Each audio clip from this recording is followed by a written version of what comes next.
Jolia Barreto, nadapa sa pagmamahal ni Joshua Garcia. Yes, aminado ang actress na talagang naman ay nasasaktan ng kanyang puso dahil sa maling desisyon na kumawala sa relasyon nilang dalawa ni Joshua Garcia. No? Ano nga ba ang mga pagkukulang ng pretty girl na si Jolia? Gayong mahal naman umano siya ng guwapong aktor na si Joshua. Samantala, hindi matatanggap ng mga fans ng Gisleya Love Team ang biglang mawala ang kinang sa relasyon ng Gisleya Love Team. Sabi nga nila na hindi mapanatag ang puso ng mga fans ng Gisleya Love Team, lalo na kapag darating ang isang pagkakataon na mawala ang kinang sa kanilang pagmamahalan. Laging sinusubaybayan ng mga bashers ang mga hinanakit sa puso ni Jolia at ayaw na ayaw nilang makatuluyan si Joshua Garcia.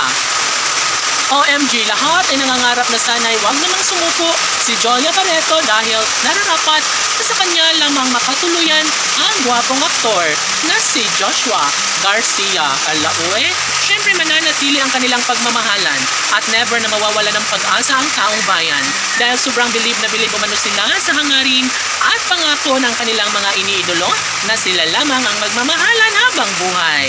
Syempre, may sa katuparan din ang isang magandang pagkakataon lalo na ito lamang ang isa sa matagal nang ninanais at pangarap ng lahat. Of course, hindi po pwede na basta na lang nakalimutan ng kanilang sumpaan. Mangyayari ang isang magandang pagkakataon lalo na at hanggang ngayon ay desidido na mahalin ng todo-todo ni Jolia si Joshua. Mananatili umano ang isang magandang pagkakataon lalo na at ito lamang ang matagal lang hinihintay ng lahat. Yun bang magkaroon ng magandang desisyon tungo sa pagkakatuluyan ni Alden, ni Joshua at Jolia? Tanong ng mga netizens. Ipagpatuloy pa nga ba ni Joshua Garcia ang kanyang pagmamahal para sa pretty girl na si Jolia Barreto gayong may mahal na itong iba?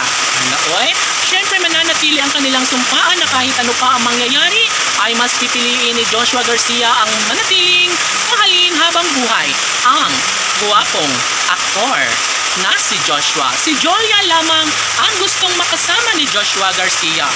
Alano, kahit ano pa ang paninirang gawin ng mga bashers ay hindi talaga sila magtatagumpay dahil una sa lahat, mas gugustuhin ni Jolia na manatili sa pagmamahal ni Joshua Garcia at nangako na silang dalawa na kahit ano pa ang mangyayari ay sila lamang ang magmamahalan sa habang buhay.